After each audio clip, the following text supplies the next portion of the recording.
Hey guys, welcome back to Tutorials by David's channel, and in this video let us now review the DCU Visa Platinum Secured Credit Card.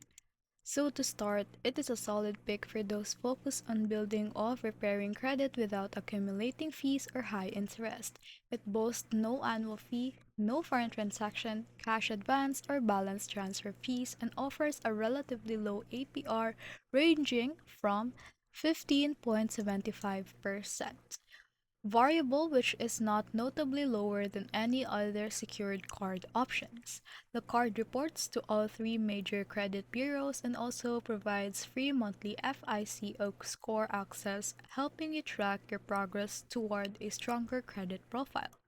However, there are a couple of hurdles. So you must become a DCU, the DCU member, and then you'll need to provide a $500 minimum security deposit or a higher buyer for some compared to alternatives that start with lower deposits. Plus, there are also no rewards or welcome bonuses. This card is purely a credit building tool.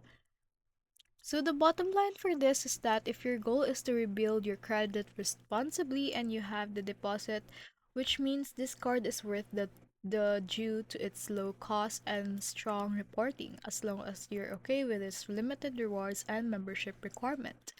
But if you're looking to reap rewards or avoid upfront deposit, you might want to leave it and explore other alternatives.